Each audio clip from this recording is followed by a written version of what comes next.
A little bit about me. I was born and raised in Rochester, New York. That's where I still live today. I'm an upstate guy, and I hope to never leave upstate New York. I hope that it is always my home, and I hope that upstate New York is where my children grow as well. It's really important to me because my wife and I, when we got married a few years ago, we actually started looking to leave the state. And the reason we started looking to leave the state is because every single time we told somebody we were planning for children, they would say the same thing. They would say, well, you're going to leave, right? You're going to go to South Carolina or North Carolina. You're going to go to Tennessee or Florida or maybe Georgia, right? You're going to leave New York State, right? I say, why? This is home. Well, because you want what's best. And so, you got the news update going on in the back there. No, but so that got us looking. It did. And what we found was that people were right. We found that New York State today is ranked 39th in the nation for our K through 12 graduation rates. 39th. That's not the type of schooling I want to put my kids through. It's not. I'm a small business owner. I employ local people only. We don't outsource, no foreign labor, no out-of-state labor. Every person I employ in Rochester lives right here in New York State. New York State's ranked 40th for business. 40th. When I started my company, I didn't realize how bad it was. You would think that that's what would have kicked me into becoming political, was becoming a small business owner. No, because everybody around me just always said the taxes are what they are. I didn't realize how high the taxes were. When I bought my first home, you'd think that property tax is what would have kicked me into being politically active because of how high our property taxes are. But I live in the city of Rochester, so all I knew at the time was that my taxes were lower than the suburbs around me. So I thought I had a good deal. But when my wife and I started planning for a family, that's when we realized our property taxes could be 25% what we were paying today. Our children's education could be way better than the opportunities they'd have today. My business could have the opportunity to thrive more, have less regulation, less burden on it. I could actually hire more employees in another state. It sounded like a good thing. It sounded like maybe for the best of our family, we would leave New York State. But you know what we found ourselves doing? We found ourselves looking for a home that was close to an airport. And our criteria for that airport was they had to have flights back home. That's when it hit us. This is home. It doesn't matter where we try to leave or go to escape New York State oppression. This is home. And that's when we made the decision, you know what? No, we're going to stay here and fight. And we are going to fight to fix things like education, our tax burden, our regulations, so that when families in New York think about starting their family or growing their family, they don't think, maybe I should go to the Carolinas. Instead, families in other states think, we're going to start our family, maybe we should look at New York. Maybe we should look at New York. And I ask this probably at every event that we do. I ask, how many people know somebody who's left this state for another state? Hands up all across the room. Now the next question. How many of you have thought of leaving or are thinking of leaving this state? Yeah. Everywhere we go, all across the state, it's true. There hasn't been a single room, not one, and I couldn't even tell you how many times we've done this. There hasn't been a single room where that's not true. And it's always the majority of the room. And it doesn't matter what age group we're speaking to. It doesn't matter what ethnic background we're speaking to. It doesn't matter what religion, what education background. None of that matters. It's always the same thing. People know people who have left this state, and people are thinking of leaving. So what Larry and I want to do is change this state. We want to turn it around. We want to make New York State a viable state for families, a viable state for business, and a viable state for our liberties. Now, I told you that I didn't get involved in politics when I started my small business. But many people, when they start a business, that's when they get involved. And I didn't get involved in politics when I bought my home. Because, well, those tax bills, they start to motivate people into maybe, looking into politics. For me, my line in the sand was the SAFE Act. That's what woke me up. Now, for some of you, you might wonder why. Well, I grew up hunting in the Southern Tier with my grandfather and my father. My grandfather was a World War II veteran, and he instilled a lot of very conservative values in me. He taught me the things that he learned in the military, and hunting was a big part of my life. I got my hunting license when I was 12 years old. So when the SAFE Act was passed, that was the wake-up moment for me. That was when I realized that the Constitution in New York State is being ignored. It's being ignored. And we're just seen as the peasants. We're not seen as constituents. So I started traveling the state. There's people in this room I met just because of the SAFE Act. Only because of the SAFE Act. I met these guys either at a gun show or at a rally in Albany or driving around the state doing voter registration and voter education, educating other voters that I knew were just like me who didn't know how important it was till we lost something. So that's what got me moving. And that's really the reason I'm doing this, is because I want to see our liberties back. I want to see a state viable for families, and I want to see a state viable for small businesses. So that's a little bit about me. I'm going to have Larry come up and tell you guys a little bit about him. Thank you guys very much.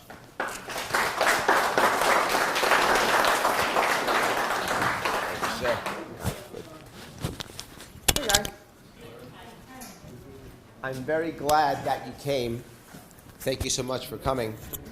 You guys see who he is, and that's awesome. He's a New Yorker, and we share a lot. Things we share is we're both entrepreneurs. I'm not a career politician. In fact, I've only been doing this about a year. People say, wow, a year. Here's what I want you to realize. In 1 year, we have come up with plans to fix this state and a movement. In a year. The Democrats have run this state for 16 years. If they were going to fix it, they'd have fixed it. Right? Democrats have won every statewide election. Governor, lieutenant governors, AG, 16 years. They won everything. Republicans have watched the Democrats run this state for 16 years. Where's their plan? Where's their movement? Nowhere. The opposite of me is nothing. Let me say it again. Nothing. Every plan you hear that I talk about, every idea I come up with, everything you see that Andrew and I talk about in any way, shape, or form, if you compare it to perfection, we lose. We're not perfect. He's better than me, but he's not perfect. If you compare it against the status quo, what's actually happening, that's when we win. Because that's your alternative. There are people in this state who are literally choosing to leave every single year, over 100,000. And those who don't leave, there are a bunch of them that actually take another option, suicide. 30% rise in suicides across the country, including New York State. People dying, literally killing themselves. Choosing that's the option. Farmers, corrections officers, addicts, killing themselves, all over the place. And let me give you, if I can, quickly, the Democrat plan to take care of that. Finished. Republican plan to take care of that. Finished. Nothing. His Majesty King Andrew II, he has been in charge for 8 years. And in those 8 years, we've had over 1 million people leave and people deciding to take their own lives. And he has done exactly nothing. He won't even answer questions from the press. I'll say it again. He won't even answer questions from the press. His citizens are dying and leaving, and he stays in his castle and does nothing. He doesn't care at all. He's not here. He doesn't care at all. He sees us all as peasants. I don't accept that. I don't accept that. Just like Andrew, I was thinking of leaving too. He was looking at South Carolina. I was looking at North Carolina. I need a big city to do what I do for a living. I thought Charlotte was a big city. So I went down to Charlotte, looked around Charlotte. You know what I found? I found exactly the same thing he found. It's amazing. It's great. Lower taxes, opportunity, amazing. But when he realized what was home, I didn't. You know what I realized? I was angry. Why is my state not this good? Why do I have to move? I'm born in this state. I'm raised in this state. My business is in this state. My clients and my friends are in this state. Why do I have to leave? I got angry. So I'm back. And like Andrew, we're here to fight and change things. You will hear me give you answers to questions. You will hear me give you plans. I will tell you what I think will actually fix these things. Why? So I do for a living. I'll give you a background on me. Does anybody here not know about me? Some people are beautiful. Okay. I'm born in Manhattan. While he's a country boy, I'm a city boy. I don't hide that fact. I speak too fast anyway. I wouldn't be able to hide it. So anyway, so yes, wouldn't be able to hide it. So yes, I'm born in Manhattan. I'm adopted. So my adopted family raised me in the Bronx, South Bronx by Yankee Stadium, not the best neighborhood. I grew up there until I was around 11. My father was a corrections officer at Rikers Island. My mother was a waitress and worked in a bank. Neither of my parents were educated. My mother didn't even have a high school diploma. We worked our way up to get out of the bad neighborhood. We moved out to Suffolk County, Long Island. That's where I actually, as a teenager, grew up as a teenager. When I was 12 years old, my father died. When my father died, it was very hard for me, as it would be for anyone who's lost a parent. When I was 17, I decided I'm going to take off and join the military. So I went and joined the Marine Corps. I took off. I spent about 6 years in the Marine Corps, a little bit more, about 6.5 years in the Marine Corps. When I got out, I came home and my mom was in trouble. My mom couldn't handle me leaving, couldn't handle my father's death. She was addicted first to legal drugs and then eventually illegal drugs. She was a victim of the drug war and she was a convicted felon. I pulled her out of prison. When I pulled my mom out of prison, she looked at 2 plastic bags as her life. And I took my savings that I had and I started to help her out, try to get her an apartment, try to get her a car so she can get back in action. It was hard for her. As anyone, if you've had a felon in your life, you know it's hard for felons to make that next step in life. It's tough. And she struggled. But she got a couple jobs, but every time she had a job, she was a hostage to that job because she was afraid if I lost that job, there's no other job for me. I didn't like my mom being a hostage. So I decided I'm going to do something about it. So we started our own business. We bought a couple trucks and we started a trucking business. Yep, I became a trucker for a while. But it wasn't my business. I made it my mom's business because my logic was if she owns the business, she's the boss, she can't be fired. No more hostage. So my mom was no longer a hostage, her business. She ran it. Myself and my stepdad, she got remarried afterwards. So they ran the business for a couple of years. It was up and running. I left. I went up to my own thing. She ran that business until she retired. And when she retired, guess what she did? She left. She went to South Carolina. She actually passed away in South Carolina several years ago, but that's what my mom did. My mom actually left too. And it bothered me tremendously because I have 2 kids. And I had 2 kids at that time too. So their grandma went 14 hours, 12 hours away. Their grandma went 700 miles down south. So then to see grandma, we had to either fly or drive for 10, 12, 14 hours. That became a problem. Or they had to come up, and it became an issue to see family. And that's what made me realize something. New York State is so oppressive, it literally tears apart families. Literally tears apart families. That's how oppressive our state is. And our leaders do nothing. Nothing. Democrats actively hurt. Republicans sit back and quiet and do nothing. They're apathetic. Nothing. Unacceptable to me. So after my mom's business, they ran it. I started several different jobs. Didn't like it. Started another business. I failed at that business and I sold that business off. Then I had a third business, which I have now. I've been doing this for 14 years. I'm a trainer, a consultant, a teacher.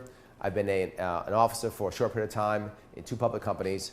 I teach at a couple colleges. I've taught at John Jay, Baruch. I've also taught as a guest instructor at the graduate level of Yale and Columbia. And I have large clients like Estee Lauder and Models and smaller clients like small law firms and small IT firms. But I don't do that now. Now I do this. What does that mean? I don't have a job. So when I'm here in front of you, I'm not in front of clients. So I don't get paid. I lost over 50% of my income last year. I will lose over 75% of my income this year doing this. I have a wife who does not work, 2 kids. I live in New York City. You can imagine my bills. But don't feel sorry for me. I knew what I was doing when I got into this. I'm aware of that. Don't feel sorry for me. I tell you this for a very important reason. I want you to realize I'm serious. I'm serious. I'm about making change in this state. I punish myself and my team. I get them up at 6 o'clock in the morning. I take them away from their family for 6 days. Away from my family for 6 days this time. Last trip upstate, 9 days away from my family. 3 or 4 events every single day. I came from Waterloo. I'll do this. I do 2 events in Buffalo tonight. 1 in the afternoon and 1 at night. 4 in one day today. I did 3 yesterday. I'll do at least 3 tomorrow. Doing this. Every time I do it, and if you've watched me, you see this. Never use notes. Been doing this for a year. Never once use notes. I just talk to you. No rules. People interrupt me, talk, ask questions, go ahead. People get mad at me. Last time I was in this area, someone yelled at me, insulted me. Isn't that right, Zach? You were there, right? Yep. Yeah, last time someone actually got it. Were you there for that one? Yeah, Wilson. That's what, yeah, he got up and he yelled at me, called me bad names for everybody. It's fine. It happens all the time. It's fine. Yes. But it's fine. This is what I do because I don't have any rules. I don't have scripted questions. I don't, only certain people can ask me. You ask me whatever you want, I'll ask any question. I also never pander. Sometimes you're going to get answers you don't like. But I'm going to tell you the truth either way. My goal is to not get you to 100% because I'm never going to get everyone in this room to agree with me 100%. I'm not. 80% is my rule. If I can get you to agree with me 80%, I think we're winning. I use the 80% rule for 2 reasons. One, as a business guy, it's the old 80-20 rule. Some of you have heard that before if you study business. It's an important issue. The other thing, though, is my first commander-in-chief was Ronald Reagan. And Ronald Reagan always said, if another political guy agrees with you 80% of the time, 80%, they're your ally, not your enemy. And I agree with that. So if I get you 80%, you should consider voting for me. If I don't get you 80%, you should either stay home or vote for someone else. That's my goal is 80%. If I get that, that to me is a win. You start thinking about me because I don't want us voting for the lesser of 2 evils. We've been doing that for too long.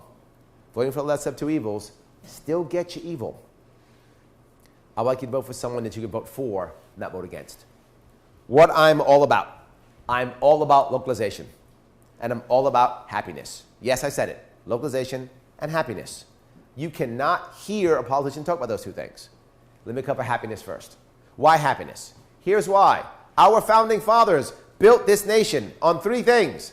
Life, liberty, pursuit of happiness. And no one talks about it. We're a nation so that people can find their way to happiness. That's why we're a nation. And no one talks about it. I do. I want you to be happy. Why? I'm a business guy. A business guy knows one thing. No matter what you do for your business, no matter how you're working, whatever you're doing, at the end of the day, it's about one thing.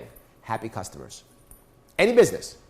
If you've got happy customers, and sometimes you've been a happy customer, sometimes you've been a not happy customer. And when you're a happy customer, you go back, don't you? If you're a happy customer. You happily pay if you're a happy customer. You tell your friends if you're a happy customer. If you're not, you don't. You don't go back. As governor, you are my customers. I need to make you happy. Because happy New Yorkers stay in New York. Happy New Yorkers raise their family in New York. Happy New Yorkers build their businesses in New York. Happy New Yorkers keep their jobs in New York and retire in New York and spend their pensions in New York. And that's what I want. I want you staying here. I want you spending your life here, raising your children here, getting educated here. I want you retiring here, spending your pension money here, and starting businesses here. That's what I want. Imagine my perfect world. You have a family. Your children get educated here. You work here 20, 30 years. Your family, your kids get educated here. They work here. You retire. You get your pension. You say, you know what? I'm going to start a business in my own small town.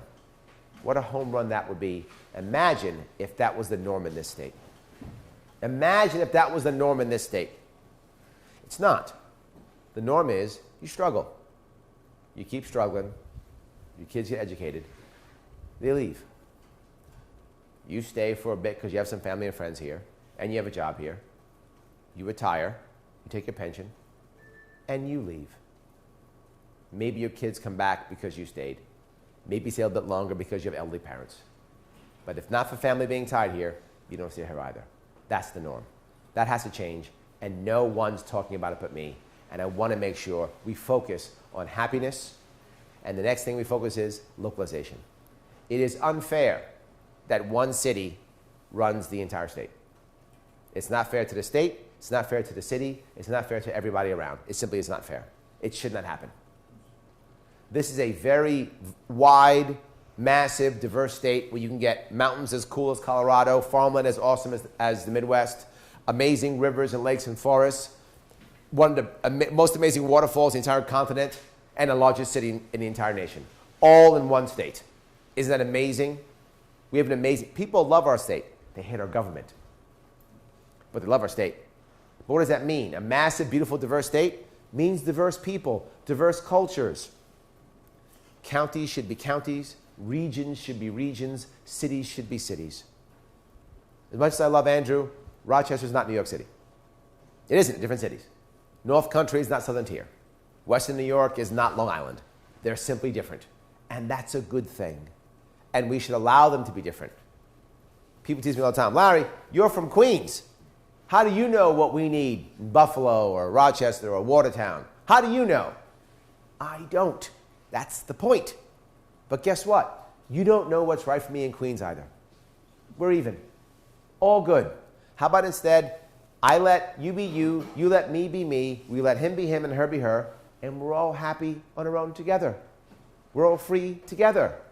We can do that. It's not crazy. It can be done. If we localize, localize, localize, you will see that happen.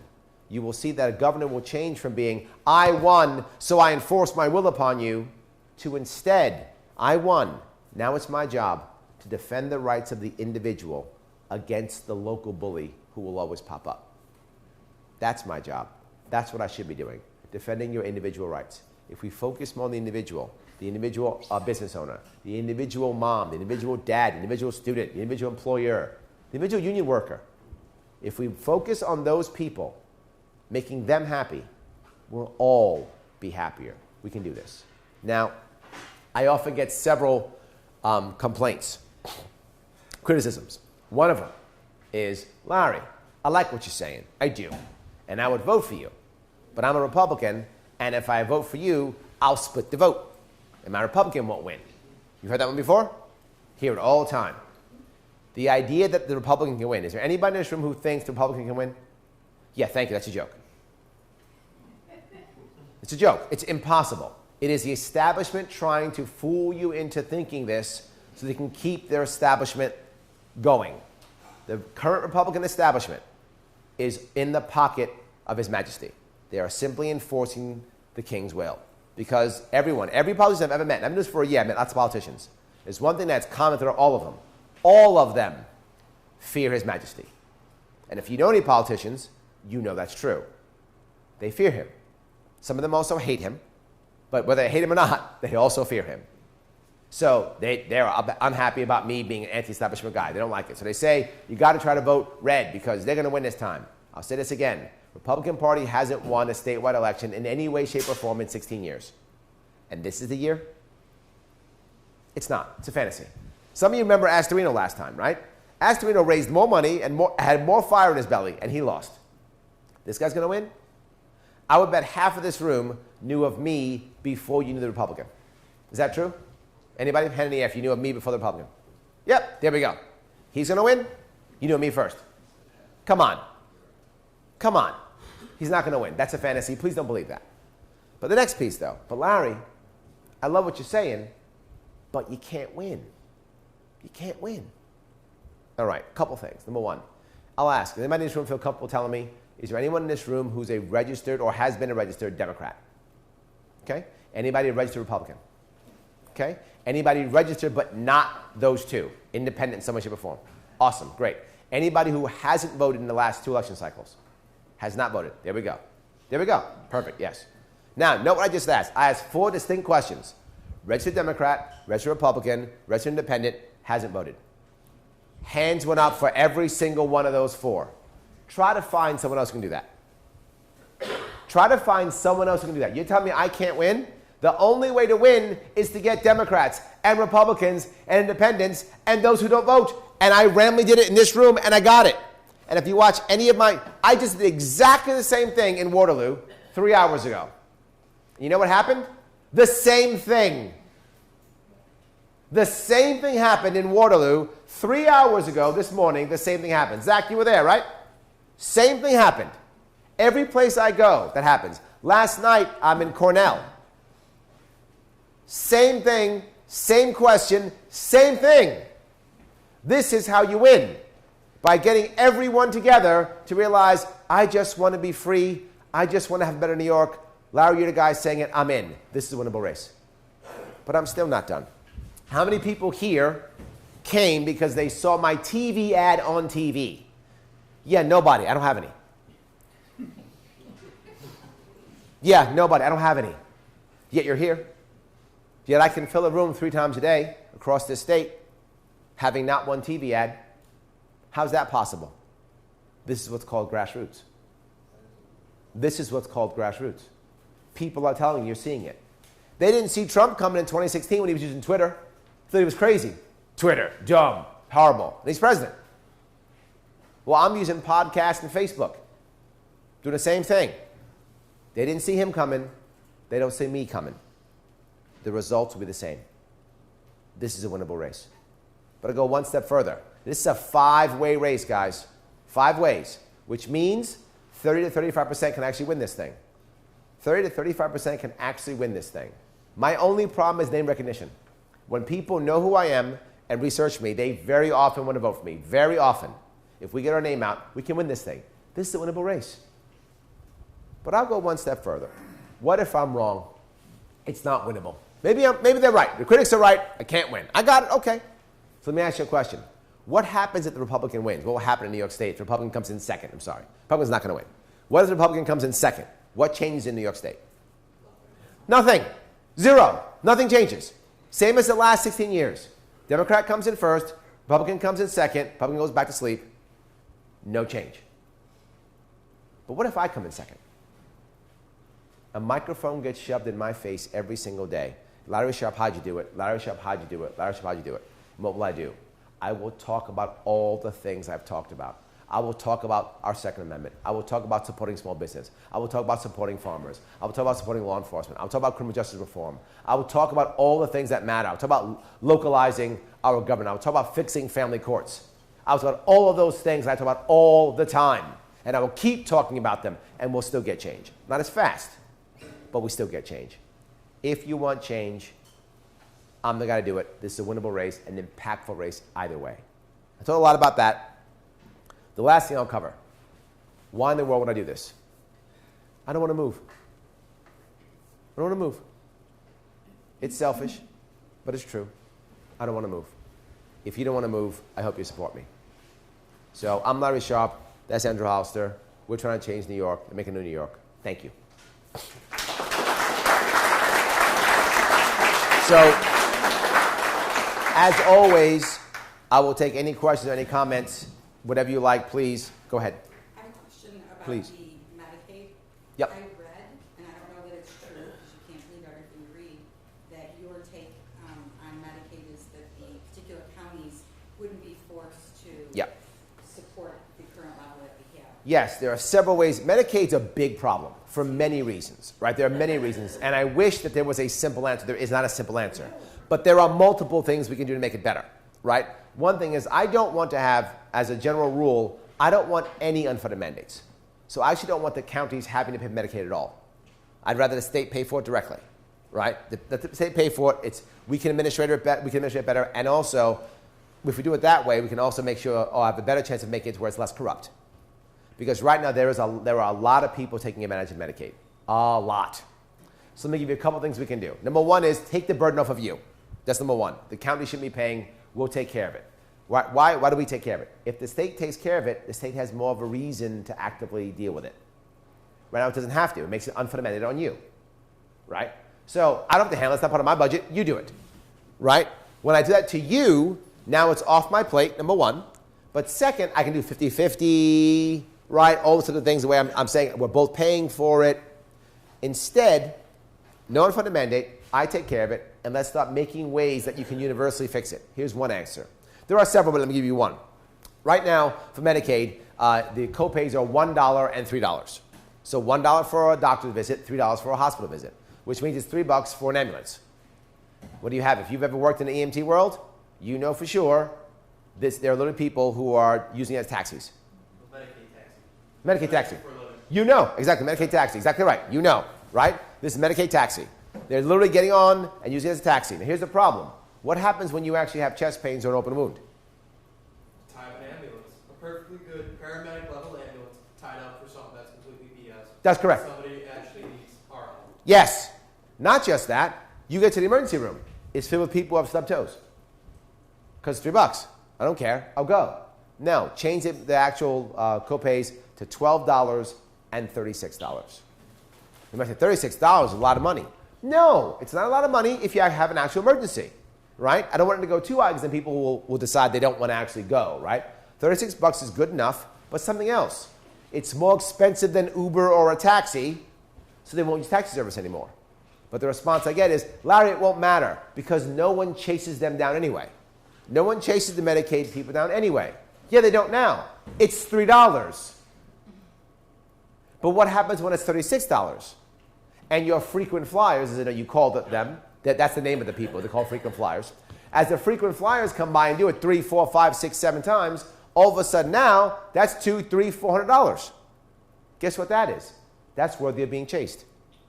But not just that, that's worthy of being sold off, debt being sold to the collection agencies. When that begins to happen, now they get chased. The people who their job is to chase people who need to pay them. Now they get chased. What happens? Eventually, you see the people with the frequent flyers, they'll stop. That won't happen overnight because they have habits, and they're going to keep doing the habits. And they think, you can't touch me anyway, I don't care. Because you haven't been able to touch them for years, if not decades. This is a cultural issue that has happened for decades. This didn't start last night. This started 30 years ago, and now is a cultural issue. So we start, that's the first step. You start doing that, all of a sudden, whoa, I don't want to do it anymore. I'm going to stop. I'm going to go to the doctor instead. The response is, but Larry, $12. Some people can't afford $12. On Medicaid? Yes, you can. You can. You can afford $12. How do I know that? You got a cell phone and your nails are done. You know I'm telling the truth.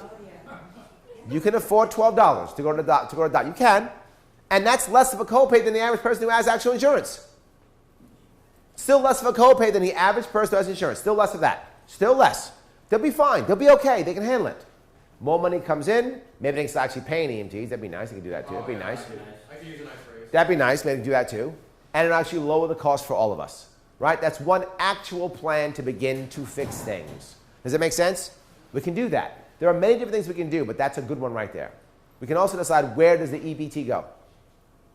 Where does it go in our state? We can make that decision also. We can also decide where to go, how to make that happen. That will also cut down on fraud. So there are ways we can actually cut down on fraud to make the price a whole lot lower. We can do something else besides just stopping. We can make more opportunities for people who actually want to get off. Right? Right now, in the current system, which the sad part is most of it's federal. Most of this stuff's federal, so it's hard for us to do a lot when the federal government says, please come on board, please take it all. The system right now is set like this. If you are a single mom and you have 2 kids, you're almost dumb to work. I'm being forward. I know it sounds terrible. I'm just telling you the truth. No other politician will tell you this, by the way. Only I will. If you are a single mom with 2 kids, you're almost dumb to work. The system is set up to make you stay on the system, right? So how do we fix that? Several ideas. Number one of the biggest issues for women who want to get off of any type of public assistance is childcare. One of the biggest issues is childcare. Right now, you find childcare that's actually closing all over the place. They're overregulated, they can't stand it, they can't deal with it, they close down. So you have one option or a government option only. Terrible. What's the other option? Right now, does anybody in this room happen to have children? Okay, great. All right, so do you ever take your child to a park ever? Awesome. If you were taking your child to a park, and I said, do me a favor, take my 8-year-old daughter with you if you don't mind. Right? When you go to a park, you're heading over there, take my daughter with me. You agree, and I agree. Does it make sense so far? If she agrees, take my daughter, and I agree, take my daughter to go to the park to play, does she require a license for that? No. Taking kids to a park. Awesome. You agreed, I agree, life is good. Why can't we change that and make her instead a nonprofit? Same agreement with a nonprofit. It's not child care, it's a child garden. The nonprofit is simply allowing my child to be in their yard. That's all. It's allowing my child to be in their yard. What does that mean?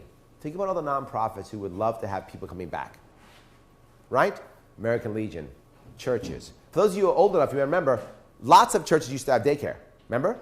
Lots used to. They'll go regulate it out. Can you imagine how you can do it? Right? Local community. Anything, some nonprofit. Now they have a child garden.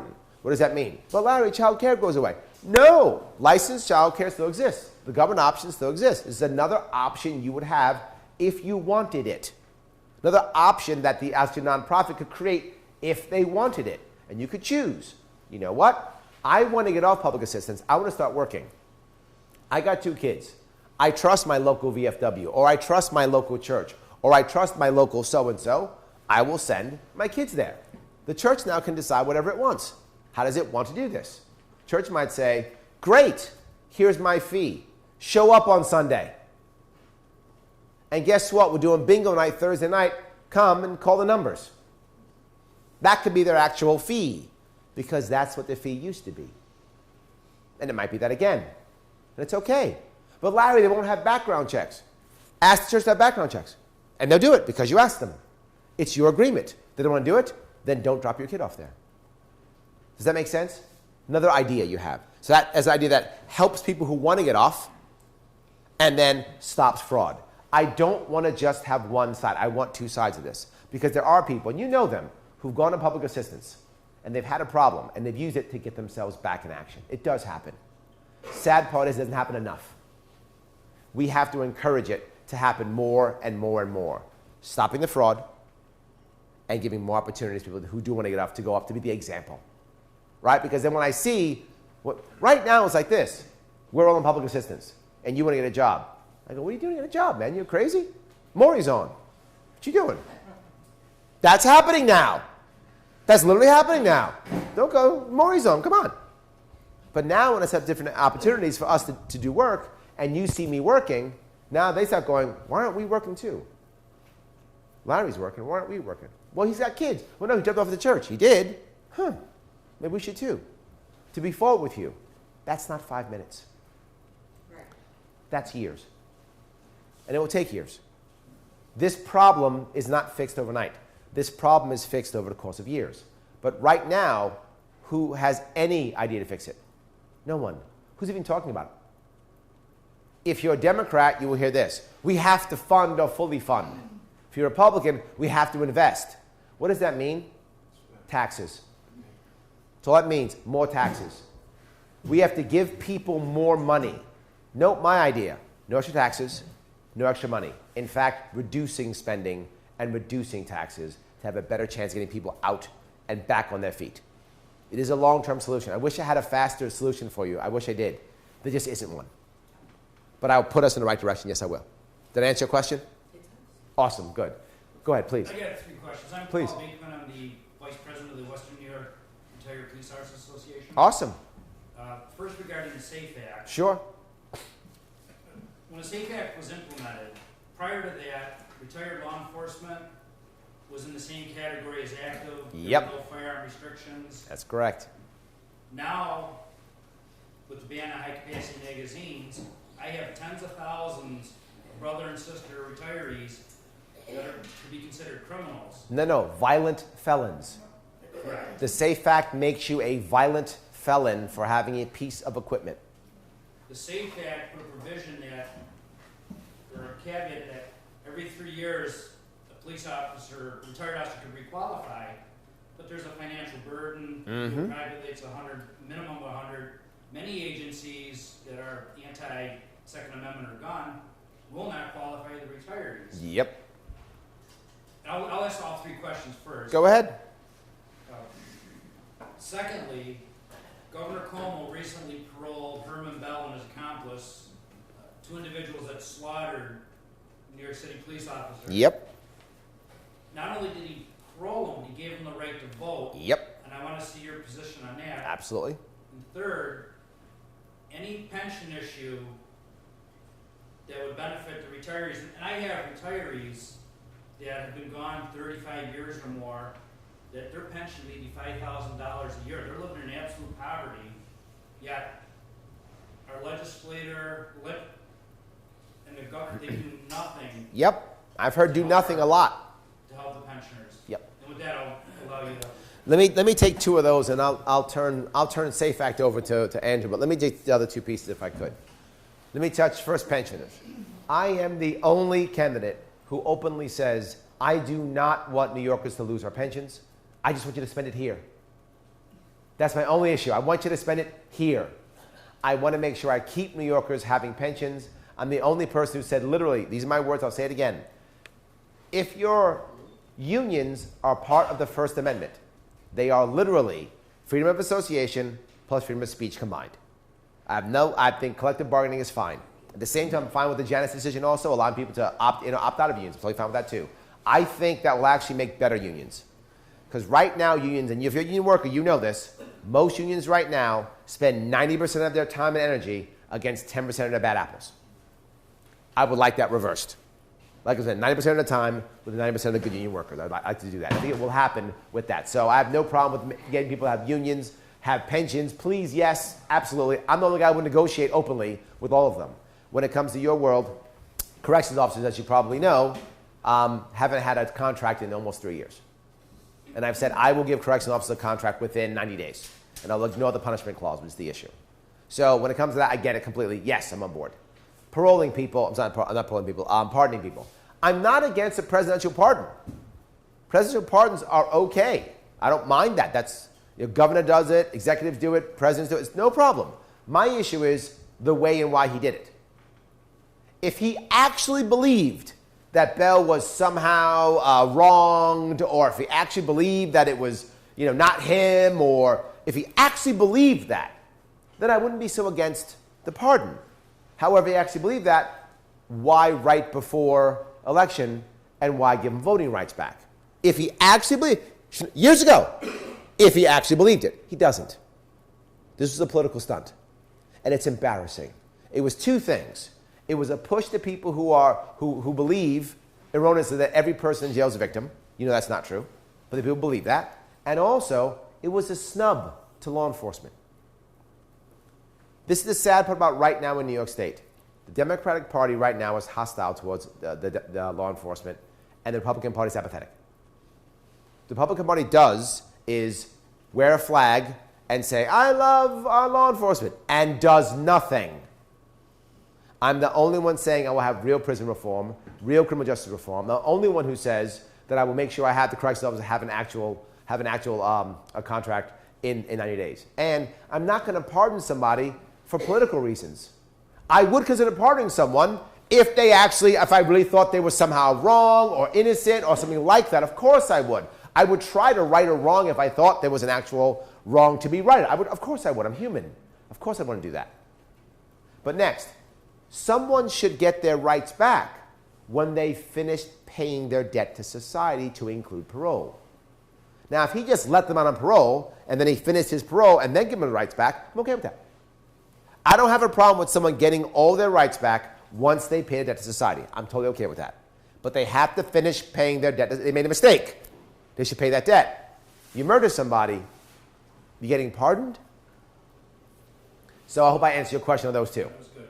Good, yes, excellent. And Safe Act, let me bring up Andrew. This is his baby, so I really want to make sure he takes care of this. This is one of the biggest reasons why he's even involved. Thank you.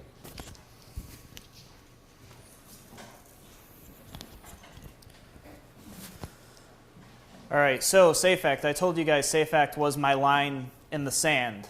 So when Larry went to run, that was my first question to him. Yes, we sat together in a Wegmans, actually, and we talked about the Safe Act.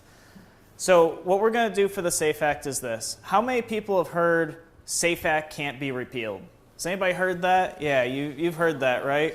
How many of you have heard, oh, you'll never get the Assembly on board, you'll never get the Senate? Have you guys heard that? Yeah, you've heard that.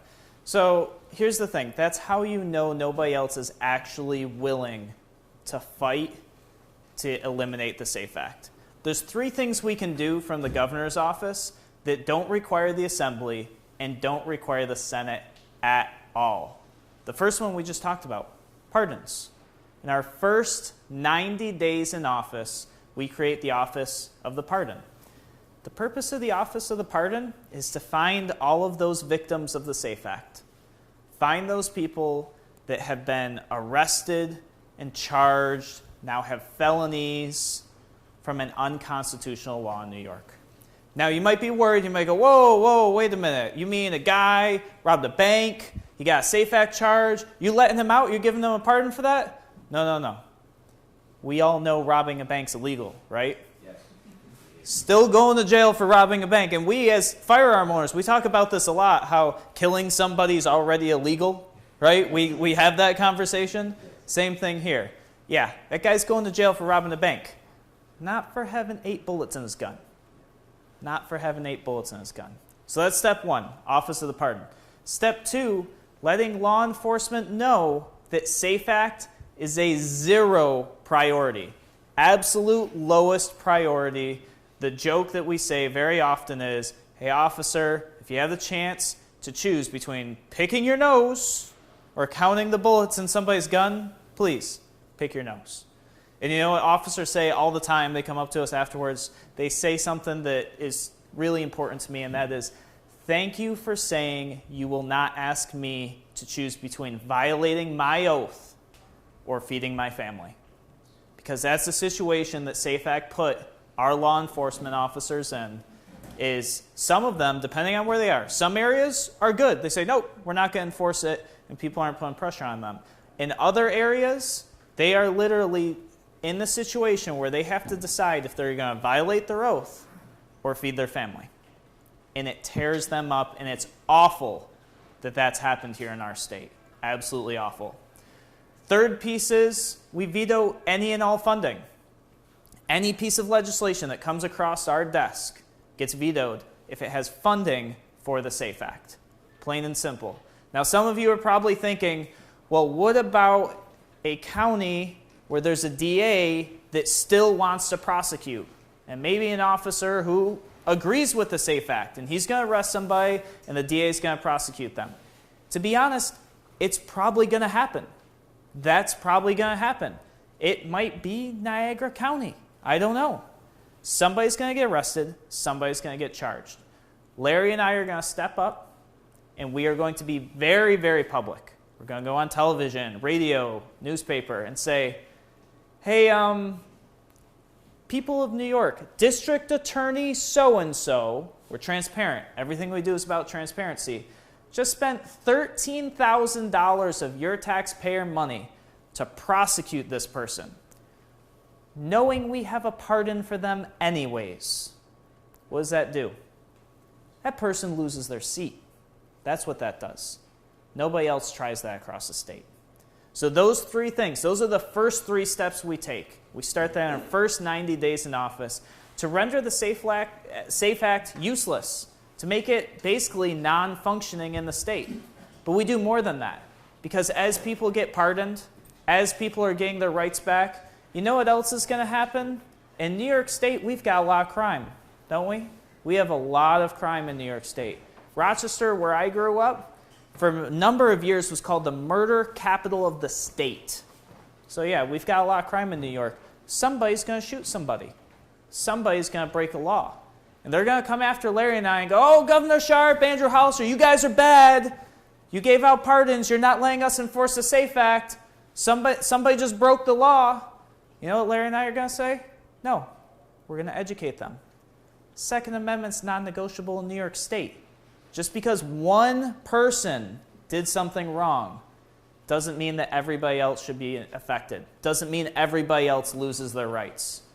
We do that. In 2020, as Lieutenant Governor, I'm President of the Senate. I will be hammering those guys day and night for a repeal. We're going to work on the Assembly, but we need your help. We need you calling your assemblymen. We need you calling your senators, telling them, vote for that repeal. And Larry and I, with your help, we will get that repeal. It's going to be some hard work. We're going to need you guys to support us. We don't have big party infrastructure. We don't have big corporate donors. What we have is you guys. We have the people of New York. That's how we're going to do it. So does that answer the question, what we're going to do? SafeAct's gone. And in our opinion, Sharpe Hollister ticket gets you no SafeAct. You don't even have to worry about your recertification. You don't have to worry about any of that. Sometimes law enforcement officers or people who are family of law enforcement will ask, or first responders, I used to be a volunteer first responder, they'll ask, well, what about the Webster provision? Right? So for those of you who aren't familiar with the Webster provision, it actually provides extra jail time to somebody who shoots a first responder on duty. That's fine. Make it a separate law. Because the reason the Webster provision is in there was never to protect first responders. I was a first responder when it passed. You know what? Cuomo used us. He put that in there so that anybody that voted against the SAFE Act, they could say, you voted against first responders. It was dishonest. It was wrong. You know what protected us? Good relationships with police in our area, our local law enforcement, good policy, good procedure. SAFE Act didn't protect us. Those people who were shooting at first responders, they weren't worried about how much jail time they were getting. It was public suicide. SAFE Act didn't help us. If people want the Webster provision, it should be a separate law. But SAFE Act in its entirety needs to go away.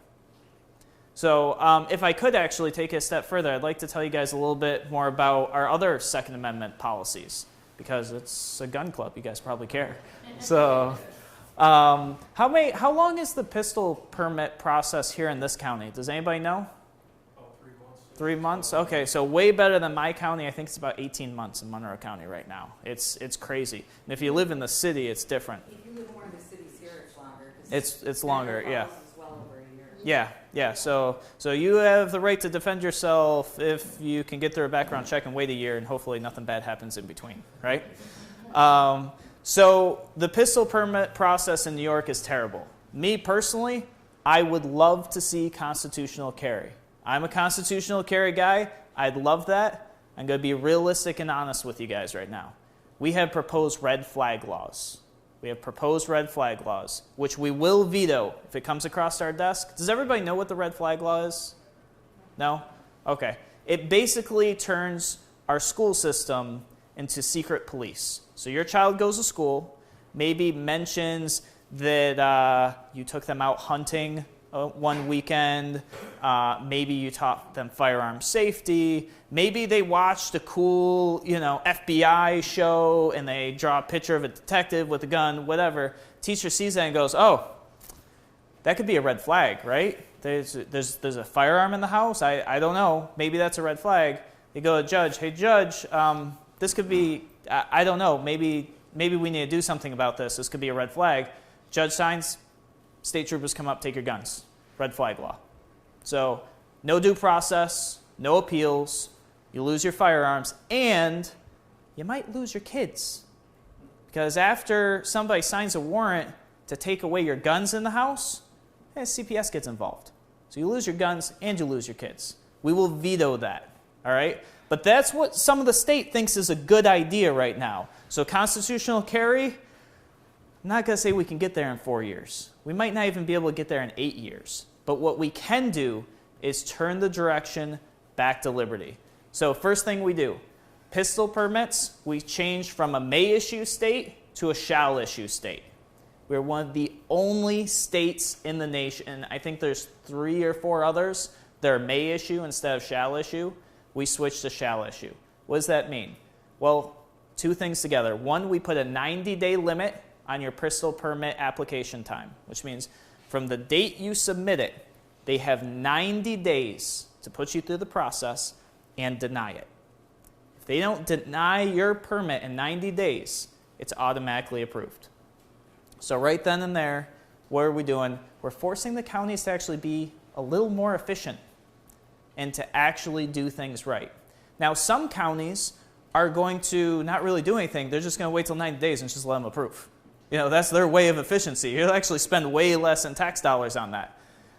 Somebody's probably thinking, well, what about my county? What if my county just deny before 90 days, right?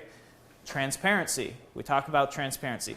If your permit is denied, they have to tell you in what legal standing, and help you and show you how to file an appeal. None of this, oh, sorry, denied, have a nice day, figure it out. No, denied, if you want to file an appeal, let me help you. The appeals process will follow the same 90-day thing. If they don't deny you in 90 days, it's automatically approved. So what's going to happen? How many people had to find 4, 5, 6 references, and they had to live a certain amount of time and all this stuff? Maybe it goes down to 2, so you can get your permit done in time. Maybe they don't push you through so much of a hassle. Maybe you get your right to carry a firearm in New York. Seriously, things that other states have had that have been infringed on for us, that's what we're bringing to you guys. But another thing we need to do, we need to make it so that you can carry your firearm anywhere in the state without going to jail. So we're going to start by raising the bar a little bit, all right? So first thing we're going to do to move this forward is make it so that you can transport your firearm anywhere in New York, anywhere, as long as it's locked and unloaded. If you go to New York City today with your firearm locked and unloaded, you're going to jail. You are going to jail. So basic, simple thing, locked and unloaded anywhere in the state. That counts for out-of-state people too. I don't know how many people know this. I know people that will never drive through New York State to get anywhere else. They will go out of their way. They will go through Canada if they have to, because they're worried about their firearms.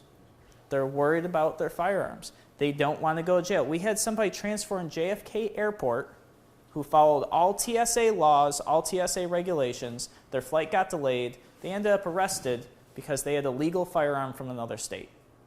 You transport your firearm through New York, you won't be arrested if it's legal, loaded, and locked. Now, for that to work, we actually have to change the definition of a loaded firearm. I don't know how many of you know this, but box of ammunition over here, firearm over here, no bullets in the gun, that's a loaded gun in New York today. That is a loaded gun. It's in the vicinity of the weapon. So, I know this sounds crazy. I know, we're going to change the law to a loaded firearm is bullets in your gun. I know. It seems crazy, but it's got to happen. We're talking common sense here, guys. Common sense. We start doing these things. Why are we doing these things? We're doing these things to change culture in New York State. Could we just veto every piece of legislation until they give us a repeal? Sure, we could do that. Will we change the culture? No. We'll rule with an iron fist like Cuomo does. We will get nothing done. We won't change culture. We give the office of the pardon. We have non-enforcement. We work with you, the grassroots, to get your elected officials to vote on a repeal.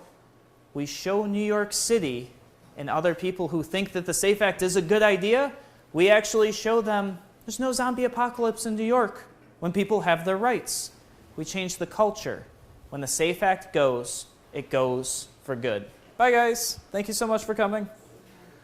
So I hope that answers this question. Does anybody have a question about any of those pieces or policies? Does anybody have? Yes, sir. People carry handguns for self-protection. Absolutely. I do. What good is a gun if you got it and it's loaded? Are you going to tell a criminal, wait a minute, hold on, I've got to load my gun in case you want to rob me? Yeah, so so stupid. I agree 100%. I think, so you're talking about the transportation piece? I'm talking about when you're driving through New York City. Anytime. Yes. Even at home. Yes, that's how I live my life today. Yes, I agree with you 100%. What I'm talking about is not saying you have to do that. What I'm saying is right now in New York City, if you have a firearm unlocked and unloaded, you're going to jail. That's what we're trying to fix. We got to fix that first before we can move in the direction of something like constitutional carry. There's a few steps we got to follow. Does that make sense? A little bit. So, yeah. Why don't you explain it? Let me just speak to this. Yep. What we're creating here is actually a minimum standard. Minimum. If your counties want to allow more, they can.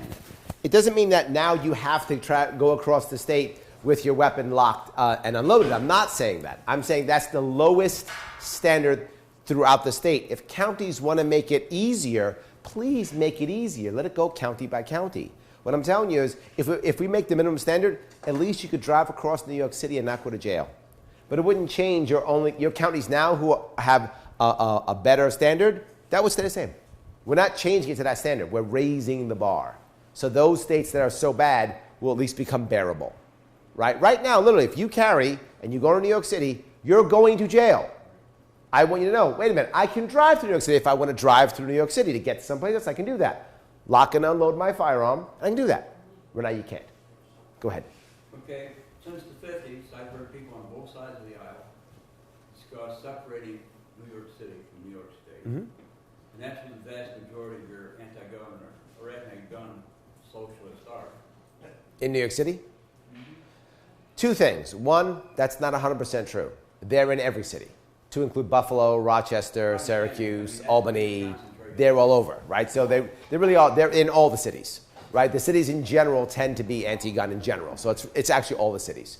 But the second thing is, New York City is not going to separate from New York State. It's not going to happen. There's too much of a connection, particularly politically, but also financially. I don't think it's going to happen. And here's why. And here's what I think we can do, though. Here's what I will do in lieu of that. And that is, I will make it to where New York City no longer runs the state and you won't care. I will make it to where each of you have your own culture and your own county and your own region, and you'll be fine with it. Right? The reason why so many people don't want New York City or Albany or any other large city to be part of their part of New York State is they feel, oh, they control everything, or all the money goes there, or all the money, they all feel that. But what if it didn't? What if it didn't? What if all the money didn't go there? What if it wasn't controlling? What if it didn't matter what Manhattan did, you still got to have your own laws and rules? You wouldn't care. And that's what I'm trying to achieve, because I think that's more realistic. The idea of us breaking up the state, I think, is virtually non-existent. That's my opinion. If I'm wrong, you'll show me I'm wrong. But we do this, it won't matter. And so you do what you say you do, and then when you leave office, the situation will go back to where it is today. It's a great question. Is that what Andrew was talking about? I want to do this in a way that changes culture. Because you're correct. If I just go, this is the new rule, done, you're right. That's what will happen. The next guy comes in, it all changes. But if we don't, if we actually do it, we're changing culture. We're talking about this constantly, doing exactly this, showing that you can have your own culture within a state, and the world doesn't end. If we talk about that and show people that, they'll actually like it. Here's the best part. People will come back to New York State. And when people start coming back, they'll see the value of that. It will change. But it will take time. It's not 5 minutes. It's a full 8 years. It is. Did I at least answer your question, at least? Yeah, but I disagree with a good portion of it. Okay, that's fair. I accept that. I just want to make sure I answered it. Thank you. Go ahead. What is your plan to stop the harassment of small businesses and Yes. citizens of New York to where they just don't want to do it? No, I get it. We are losing small businesses like there's no tomorrow. And there are several ways of handling it. One I'm going to talk about is business, and the other is farmers. They're both, in my eyes, they go hand in hand. First step, let me do with the small businesses first. We need to get rid of our insurance board. There's an insurance board in New York State. It's not required. The insurance board literally is predatory. It hunts businesses, small businesses, to extinction. Number one, has to go away, not required. Not all states have it, has to go away. Second, we have to change workers' comp. Workers' comp right now is to a point where if you're an employer, you have to pay workers' comp for work-related and non-work-related injuries. Let's be clear. If your boss tells you to go do it, it's work, and you get injured, you should be paid. That's workers' comp. But if you want to mess around and do something dumb, that's your insurance. Shouldn't be your boss's insurance. That should not be required by law. That should be an option that people get if they want to negotiate. I don't mind people doing it on their own. But right now it's required by New York State law. It has to go away. That would cut workers' comp in half. And if you have a large company you know, or a small company you know, workers' comp is a huge expense. Huge expense. Cut that down tremendously. But not just that. There's a law right now in Wyoming that says if you are a farmer and you sell only locally, you are immune from all federal regulatory bodies. I want to copy that law here for both farms and businesses. So if you're an internet business, you're still affected because you sell across state lines. But if you don't, if you're a local business that does not sell outside of New York State, why are you in any way beholden to federal regulatory bodies? You shouldn't have to be. right? You can create your own local rules and regulations. I don't mind, but not just that. A simple stamp, not federally, not following federal rules and regulations. Let the consumer decide if the consumer cares or not. If the consumer cares, it does. If it doesn't, no worries. I don't have a problem with that either. So those three things right there will help. But something else, I want to embrace all the new technology, new businesses, right? I want to embrace them. I want to embrace Airbnb, Uber. I want to embrace blockchain and Bitcoin and open source. I want to embrace hemp and cannabis. I want to embrace all of those things, which now I'll bring that right to farmers.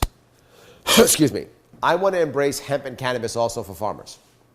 And people I know don't like it. They go, oh, hemp and cannabis is bad. No, not at all. I'm a big fan of legalizing hemp and cannabis, and I want to regulate it like onions, with one exception.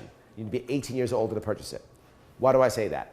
There are farmers right now in New York State who are suffering badly. We actually have a suicide epidemic with farmers in New York State. It's a problem. One answer, there are many answers for this too, but one of them is allowing farmers, they want to grow either hemp or cannabis. There are lots of farmers who would love to grow hemp or would love to grow cannabis. If you want to grow it, grow it. I'm happy to do it. But add one more thing else. I want to treat small farmers like small businesses, meaning they can get lower rates when it comes to insurance, lower rates when it comes to workers' comp, and of course also they can get SBA loans. Right now farmers don't get SBA loans, so they can't get a small business loan. They only get regular bank loans, which all that does is make their life harder for a couple years before they then go under.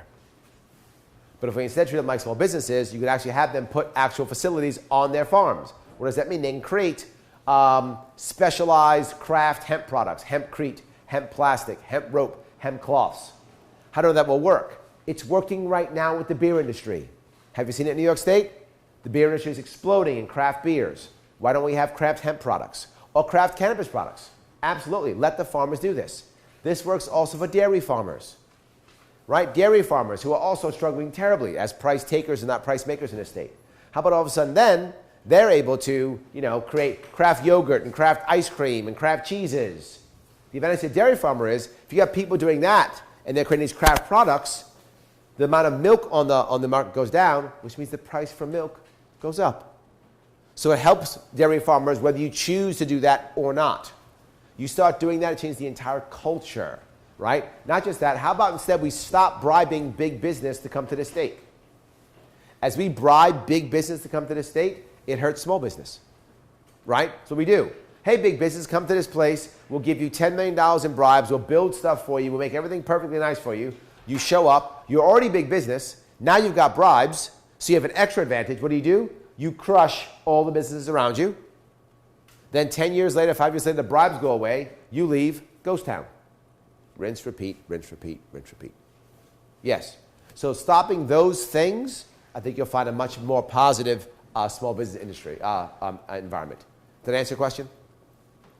Awesome. Good. Go ahead. How would you fix the prison system? Yes.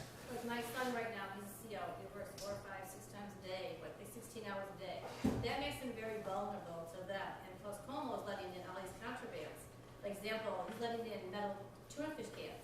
Well, the lids come off, there's a weapon. Yes. No. I get it completely. Yes. Look, I talk to CEOs all the time. My father was a corrections officer at Rikers Island. I talk to them all the time. Here's the issue to remember. Thank you for coming. You definitely can make prison reform. You can. Here's the issue. We have black and white thinking, and that is one person thinks all convicts are victims and all CEOs are thugs, or the reverse. All CEOs are perfect and every person in prison is worthy of death. Neither is true. Here's the reality. In prison, you have 3 types of people. People who really are bad people, and I'm glad they're in prison and probably should never get out. But you also have people who made a mistake, did something dumb or did something bad, and should pay their debt to society, and when they're done paying their debt to society, should have a second chance. And you have people who probably shouldn't be in prison at all. Here's the problem. I don't know which one's which. But you know who does? The COs. The corrections officers work with them every day, all the time. They see them. They know the guys who'll take that can opener, that can lid, and will use it as a weapon. They know the guys who are doing it because they've seen it. They've been stabbed by that guy. They've seen them stabbed. They know. They see it all the time. They know the guy who would never do that. They know which guy is which, and which guy who's become that guy also, who might have come in not that way, but now is that way. They see it. So the number one thing is getting the corrections officer as part of that plan. Number one thing, as I said, get them, right off the bat, get them a contract. Right now, the world of corrections officers is that of apathy. They don't care. Most of them think, whatevs, don't care, right? If you know any CEOs, you know that. Every CEO knows exactly when they retire, how many years. Everyone will tell you, 15 years, 10 years, 7 years, all know. They all know someone who's an alcoholic, they all know someone who's committed suicide, and they know their life expectancy is 58 years. That's the current status of our corrections officers. Of course they have a problem. Of course they have issues. They're all getting divorced. It's a bad world. First give them a contract, then say, let's stop bringing in new people. Here's what we're doing right now. We're bringing in outsiders and saying, hey, let's apply for a grant. Are there any people who are corrections officers here? Okay, so your son will know this. He'll know. He'll know this. They apply for a grant so that new people can come in and they get extra money. The idea works for 1 year or 2 years, winds up failing, they gained a bunch of money, and no one's helped, and the COs are ignored. How about instead, we copy the actual idea right now in Massachusetts. It's called the Humvee program. It's a program where 2 COs plus volunteers from outside put people in almost like a separations program, right? It's actually, they call it a Humvee program. It's people of a similar community, in this case, veterans. But there are many communities you could use, right? Many communities. Could be veterans, could be people who've been victims of sexual assault. It could be people who are gang members. But I don't know who those people are. You know who does? The COs do. Thank you, my friend. Thank you for coming. Thank you. Right? It's people who the corrections will know who they are. You put them together. The recidivism rate in Massachusetts right now is about 75%. That unit, 5%. Huge difference. COs can make a difference. Volunteers come in. COs control it, decide who goes, who doesn't go, can pull people out when there's problems. We don't have to close prisons. We can use the same prisons. We can change. We can do up to any extra money. No extra outsiders coming in. There are literally dozens, if not hundreds, of COs who would happily do this. How do I know? They tell me all the time. They say, Larry, I'm already their therapist. I'm already their, you're smiling because he told you this already. Yes, that's all the time. I'm already this guy. I'm happy. And I have older guys who say, Larry, I'm too old to roll around the floor with these guys anymore. I don't want to do it anymore. They'd rather be in this kind of environment where they can use their knowledge and their experience and know, this guy's good, that guy, no. That guy will work. Let's bring him in. That guy, he's messing up. And we can make it to where they can actually have a change. We can do that. Follow that model without adding extra new outsiders, no extra money, having the CEOs part of the solution. We can make real prison reform. Did I answer your question? Yes. I'd like to add to that. Yeah. Part of the problem, you hear a corrections officer, I got 5 years to go. The biggest issue there is they have a 25-year retirement with no 1/60th provision that adds to their pension. So after 25 years, there's absolutely zero incentive to stay as an employee. Yeah. Would you support the implementation of a 1/60th provision for these officers? Look, to be full with you, let me first just get them a contract. Let me get this started. This is a situation that I'm unsure of. If that will get them to say yes and start this provision, probably yes. But what I really want is I want them to be functioning effectively, and they're not. And the funny part is, corrections officers have the best chance to make the most impact in people's lives. They're actually with people at their most vulnerable. To be full with you, they are. And I would like them to actually be corrections officers, to actually make corrections and not just be prison guards. And some guys will be prison guards. That's fine. You need prison guards too. You need guys, and I say this with any police force, any law enforcement, parole officer, doesn't matter. If you're law enforcement, you need to have 2 types of people. The person who's prepared to put someone on the floor, and the person who's ready to talk to somebody. You need both. And there are corrections officers that think the same way. There are those who are prepared to be prison guards and those who would rather spend more time in the therapy side. I'm fine, whatever the case may be. Here's the real rule. I don't know what the right answer is. They do. And I will help facilitate that right answer. Did I answer your question or no? I do, and I just had one other. Regarding New York State teachers, there seems to be an attack on tenure. Yeah.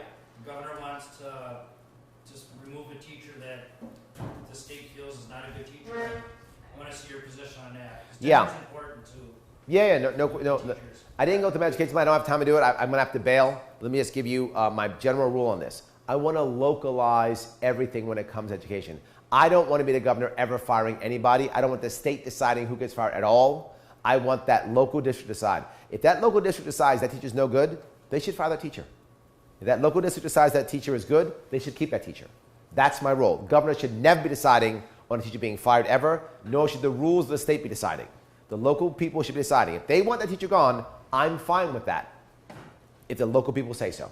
Does that answer that question? It does, thank you. Awesome, great. Guys, we'll leave you with something if I could. If you like what I said and you think it makes sense, if you even just want me to keep talking, you think it has value, then support this campaign. How do you support this campaign? By telling people. Tell people about this campaign. Let them know that I'm running. If you tell people I'm running, they can look me up and decide if they want to support me or not. But let them know I'm running. That's important. Tell your friends, tell your family, tell people. If you're online, share the stuff that I put out that you like. Things that make sense that you like, please share with all your friends. If you see an article online, put my name underneath the video. Put my name someplace. Let people know that I am actually running for office. That matters tremendously. Remember, this is a winnable race. Remember something. If the Republican comes in second, there is no change. If I come in second, I will keep talking. If I come in second, I won't be responsible for the corrections officers' contract. I won't. But I'll keep talking about it. When they put that microphone in my face, I'll say, do you know what we're in right now? I'll keep announcing those facts. I'll keep supporting them because they'll care. There'll be a microphone in my face. So I'll still be able to push that anyway. I won't be able to deal with as you mentioned, I won't be able to deal with the Medicaid issue. I won't be able to deal with it if I come in second. But I'll keep talking about it because no one else does. I'm the only one doing this. And you might say, Larry, I like your plans, but not all of them. Okay, measure my plans against perfection, and I lose. Measure it against the status quo, and it's pretty good. But here's my last piece. What if I'm wrong? What if anything I said is incorrect? If you have a better answer, I'm there. I'm in. In fact, I'll put your name on it. I'll put your name on it. If your son has the right answer on how to fix this thing, I'm in. I'll put his name on it. I'll call it his plan. What's his first name? David. It's David's plan. I'll call it his plan, and we'll put it into play. Because what I care about is happy New Yorkers. To include happy teachers, to include happy nurses, to include happy corrections officers, to include happy business owners, to include happy New Yorkers, period. So I'll make that happen too. They can all have the right credit. If you like what you're hearing, remember it's LarrySharpe.com, or it's Larry Sharpe for New York Facebook page, or Larry Sharpe Instagram, Larry Sharpe Twitter. If you can spread the word, please do so. If you can donate, please donate. Every dollar you give goes to doing something like this. So please, every dollar you can donate, donate. Now I know some of you are saying, Larry, I want to donate $50,000 to you. I know you do, but you can't. Sorry. The maximum you can give is $44,000. Just saying. Yes, that actually is my maximum. So if you want to give, please give. If you can't give, I understand. Then please share. Either way, remember this is LarrySharpe.com. That's Sharpe with an E, and the E stands for electable. There are shirts right here and bumper stickers and signs if you want them. Thank you so much, guys. I'm here for selfies. Thank you. Thank you for your question.